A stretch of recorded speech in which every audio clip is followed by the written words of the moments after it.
Se nitkellmu dwar kelma kbira ħafna, il-kelma filosofija. Hija kbira ħafna u għandha diversi tifsiriet. Filosofija jekk immorru fl-etimoloġija, jiġifieri nkissru l-kelma f'żewġ kelmiet u naraw xi jfissru tfisser l-imħabba tal-erf, filosofija, li tħobb l-erf. F'ċertu sens allura kull bniedem huwa filosofu, għax kull bniedem huwa magħmul b'mod illi jistaġeb u li jfittex li jkun jaf u fl-aħħar mill-aħħar ifittex l-erf. F'da sens il-filosofija nistgħu nifhmuha bħala mod ta' ħajja fejn dak li jkun kemm mod informali u kemm mod formali, kemm mod non formali, bil-modi kollha f'kull ma qed tagħmel ġifieri sew jekk qiegħed fil-kċina, sew jekk qiegħed ix-xogħol, sew jekk qiegħed l-università, sew jekk qiegħed fit-triq.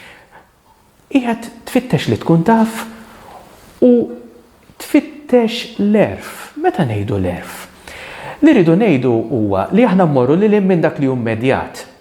Ġifieri maħniex qegħdin nitkellmu fuq li pereżempju tpaċpaċ fuq in-nies, dak huwa immedjat. Jew li tkun taf x'ġara, dak huwa immedjat. L-erf għandu x'jaqsam dwar domandi li huma ħafna iżjed profondi. Pereżempju, jien tinqala ċirkostanza u wieħed jistaqsi il-ġustizzja x'inhi?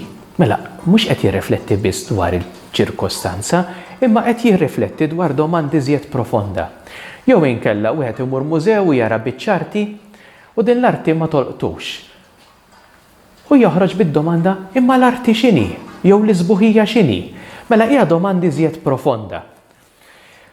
Fl-aħħar mill-aħħar dad-domandi profondi, il-ġustizzja x'inhi, l-imħabba x'inhi, huma marbutin flimkien dawn id-domandi, huma marbutin ma' domandi ħafna iżjed profondi terġa'. Appuntu, li teżisti, xi tfisser li teżisti? X'inhi d-differenza bejn teżisti u ma teżistix? Domanda profonda ħafna din. Jew inkella id-domanda tal-verità. Il-verità x'inhi? Hija xi ħaġa li tgħid biss jew qiegħda fl-affarijiet ukoll. U x'inhi l-korrispondenza, x'inhi l-konnessjoni bejn dak li tgħid u l-affarijiet? Domanda profonda oħra din. Dad-domandi kollha iwassluk lejn domanda dwar minn fejn ġej kollox, dad-domandi kollha. Kif nistaqsuhom? Kif għandna l-ħila nistaqsuhom? U id-domandi stess, kif jagħmlu sens? Minn fejn ġejja il-kapaċità illi insaqsi domanda illi nista' nagħti r-risposta għaliha. Issa ħafna drabi l-għandna l-ħin u lanqas m'għandna l-paċenzja illi nistaqsu jew nwieġbu domandi bħal dawn. Forsi fl-antik kien hemm iżjed nies illi jagħtu ħinhom biex jistaqsu jirrispondu domandi bħal dawn, għalkemm anke fl-antik insomma kien hemm nies li kitbu illi ħafna m'għandhomx paċenzja, jiġifieri din mhux xi ħaġa tal-lum biss. Illum il-filosofija saret aktar disċiplina akademika li wieħed imur l-università u jistudja jistaqsi dawn id-domandi u jara anki bosta nies tul dawn l-aħħar 2000 u nistgħu ngħidu 500 sena jekk noqogħdu fuq l-Oċċident, għax jekk immorru fl-Orjent dawn id-domandi wkoll ġew mistoqsija u ilhom mistoqsija ħafna huma domandi tal-bniedem daw u jistudja bosta nies qalu dwar dawn id-domandi. Imma fl-aħħar mill-aħħar naħseb il-kol kemm aħna xi ftit filosofi, għax il-kol kemm aħna nistaqsu xi tfisser ħajti, xi tfisser din iċ-ċirkostanza, xi tfisser din ir-relazzjoni, x'nixtieq jien mill-ħajja tiegħi, fl-aħħar mill-aħħar jiena x'għandi nfittex. U fil-fatt nindunaw illi il-filosofija nfisha hija dwar id-domandi differenti li jagħmel il-bniedem.